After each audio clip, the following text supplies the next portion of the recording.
Can I ask you something? Honestly, when was the last time you felt like you were actually here? Not thinking about that awkward thing you said in a meeting 3 days ago, or stressing about how you're going to get through next week, but just right here, in this moment. If you're struggling to remember, don't worry. You're definitely not alone. I've been there too. We've all become professional time travelers. We spend half our lives in the past and the other half in the future, and we completely miss the now that's happening right in front of us. Wanted to make this for you because I know how heavy that autopilot life feels. It's exhausting, isn't it? That constant hum of background noise in your head. Today, I just want to talk to you about mindfulness. And look, I'm not talking about floating on a cloud or becoming a different person. I'm talking about coming home to yourself. I want to show you why your brain is acting this way and how you and I can work together to find a little more peace in the middle of all the chaos. So, let's clear the air first. When I say mindfulness, what do you picture? Someone sitting cross-legged for hours thinking about nothing? Yeah, that's not it. Trust me, if mindfulness required a perfectly quiet mind, I wouldn't be able to do it either. My brain is a messy room, just like yours. Mindfulness is simply the act of noticing. That's it. It's noticing that you're eating your lunch while scrolling on your phone. It's noticing that your shoulders are up to your ears because you're stressed.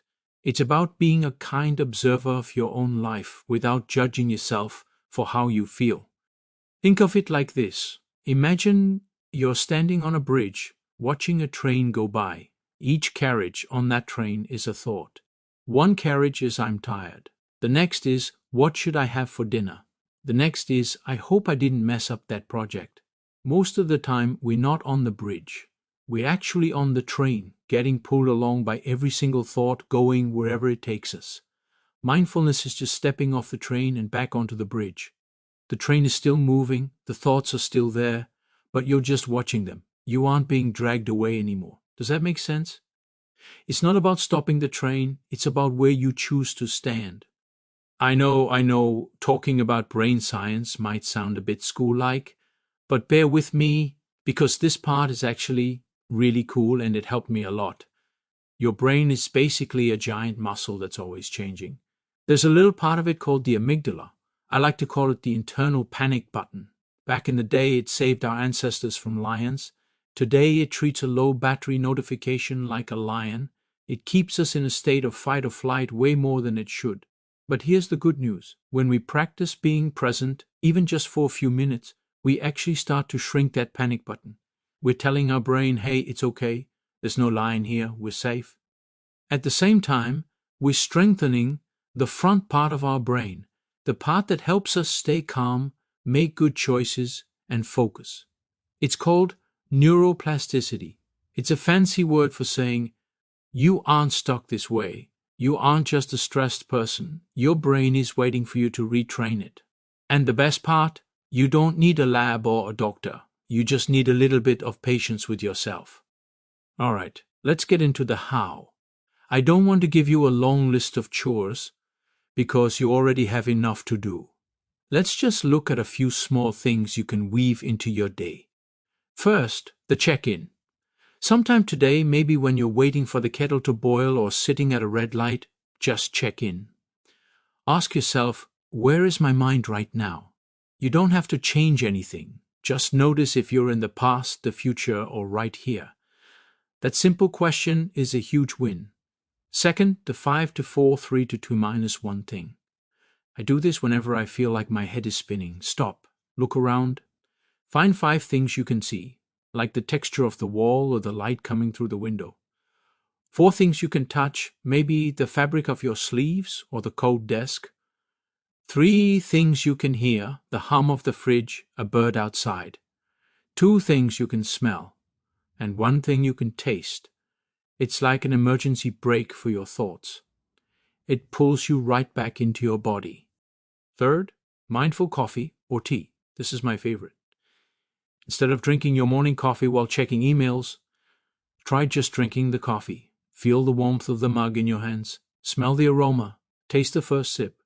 It'll take you maybe 2 minutes, but it's a 2-minute vacation for your nervous system. Fourth, the anchor breath. You don't have to breathe in any special way.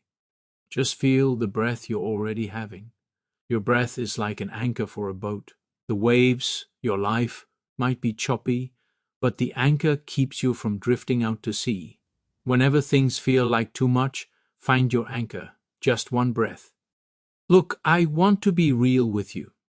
There are going to be days where you try to sit quietly, and your brain feels like a room full of toddlers who've had too much sugar. You'll think, I'm bad at this. This isn't working. I'm too stressed for mindfulness. When that happens, I want you to remember what I'm telling you right now. You cannot do mindfulness wrong. If you sit for 5 minutes and your mind wanders 500 times and you catch it 500 times, that is 500 bicep curls for your brain. You're doing the work. The goal isn't to be a perfect, calm statue. The goal is to be kind to yourself when you realize you've drifted away. And don't worry about the time. If you don't have 10 minutes, take 10 seconds. Seriously. One conscious breath is better than 0 conscious breaths. We're looking for progress, not perfection. I'm not asking you to change your life. I'm just asking you to show up for it.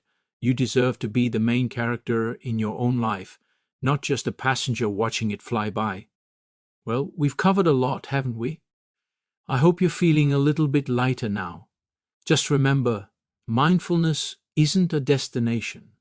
It's not something you finish, it's a practice. It's a way of walking through the world with your eyes and your heart a little more open. I'm so proud of you for taking this time for yourself today. Most people won't even stop for 5 minutes to breathe, but you did. That's a big deal. Before you go back to your day, back to the emails, the chores, the noise, let's just do one together. Take a deep breath in through your nose, hold it for a second, and let it all out. There, you're back. If this chat helped you, maybe stick around, subscribe or whatever they call it these days, and tell me in the comments, what's one thing you're going to try to do mindfully today? I'll be reading them. Go easy on yourself today, okay? You're doing a lot better than you think. I'll talk to you soon.